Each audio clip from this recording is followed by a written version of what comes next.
so much, So when are we voting for Rubaga? We are in Kawempe right now. Kawempe? Yeah. So you're contesting for member of parliament? No. Kawempe North Prospects. Not yet. They are voting in 2026. 26? Yeah. Thank you so much. Right now, when you are going to go with you can go. You can go to Mitiana. Right now, I'm going to introduce to you the next candidate. No, that's enough. No. You will sing for your vote. No.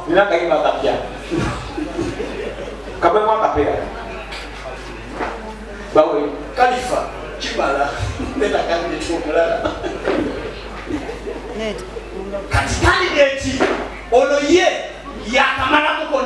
Ladies and gentlemen, we have seen different handsome candidates. Right now, we are introducing.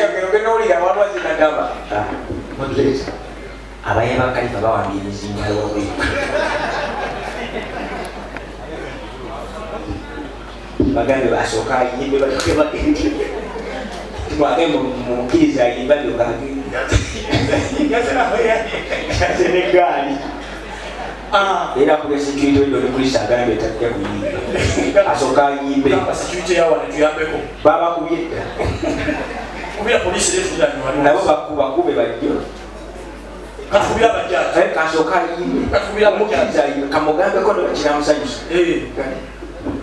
katubira bajaji kale kamugambe yagenda kuyiba kuno nyakalo ngangwe mudeta akubako kajja kubuyiro ba. Thank you so much. Right now I'm introducing to you Khalifa agambi yofuluma wabwe gwawofulumira kushe agenda olamu okuyimba oba akozesemu kufujje ajja kuyimba ku show ajja kuyimba ku balonzi be kulale anti agambye akabonero ngatto ngatto ate kisumuluzo kale kamugambe.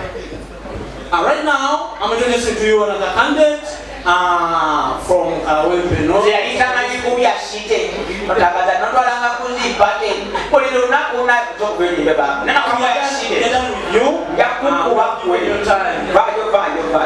done with you. We are live on the television. Tuli live TV. Tujja kusaba Nganaga wako nje mkoliko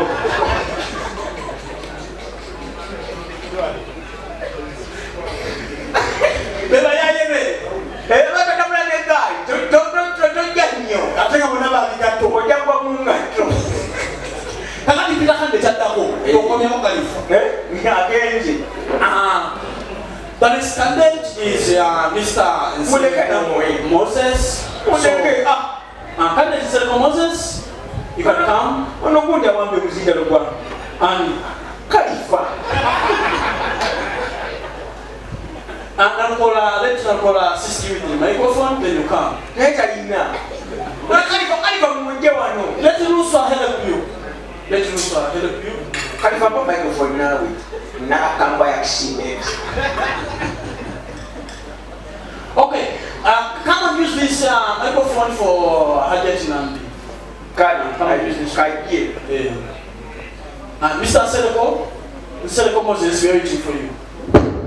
The people of Kawempe want to listen from Banangi. Na yogera ko banenda. And Mr. Enseko, we are with you. Khalifa lumye waya. Nesinde wana kichino banangi. Right number 1. Mr. Enseko, can you please come closer? Nana kamba ya kishibeti.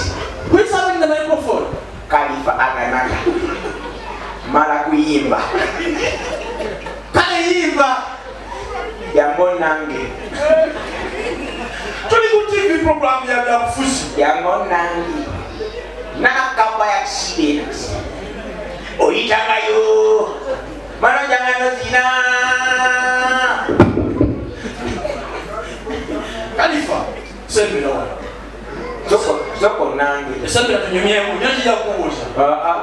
Wajja kwesibawo nanga wa MP yamani bakaka bakaka tetwanze tumazeeko naawe nanga bakakikola boti yamaani tugenda kuyita security yajati nga bumuzinga lukole kale mukuwadde ngeri it's okay. Right now we are inviting another candidate who is in Enseko Moses. Enseko Moses, you can come and you give your views for the people of Kawempe. You're having only 2 minutes. Can you please tell us what are you going to do for the people of Kawempe if they vote for you? Apart from calling police cakes to give them cakes, what different things you're going to do for them? Candidate Enseko Moses, we are waiting for you. Candidate Moses, can you please come? Candidate Moses, can you behave? We are live on air. Who? Who? Khalifa. This program is in English. This is Khalifa. Can you box this Khalifa? Can you please come? Can you box him? Candidate Moses. For that sake, I can box him. Candidate Moses, can you please come? I am here, but I can box him. Don't box him. I can box him too. Don't box him. Mama respects. Hey, Samuel. Okomawe. Kasika nikomera udala. Atujamu mpeo. Yabala kugenda todde yabakowa. Yakola no lesson. I can box him. Candidate Moses, right now, we want to, the people of Kawempe are ready to get what you have brought for them or what you are planning for them. Yes. You're having only 2 minutes. Okay. Let me go. Okay, you can see. Let me see. Yeah. Now, the people of Kawempe, I want you to listen. Candidate Moses, yes, this program is in English. Yeah. Listen properly. I am not here to play. I'm not here to joke. You're having only 40 seconds. The people of Kawempe.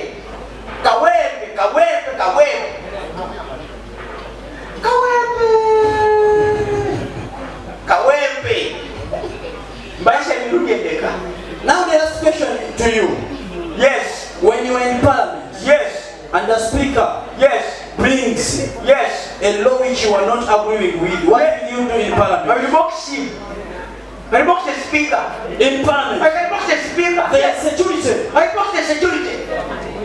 I can box everybody. I don't care. I can box each and everybody. Okay, you behave because we are live on air. I can box those people that are live on air.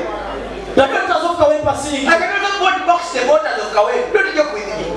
I'm not here to joke with you. Okay, that's enough. Enough for what? I can box you. No, Candidate Moses, can you be please behave? I can box you. Please don't joke with me. Yeah. Are you okay? Yes. You okay? Yeah. I can box you. Can you please calm down? I can box that calm down.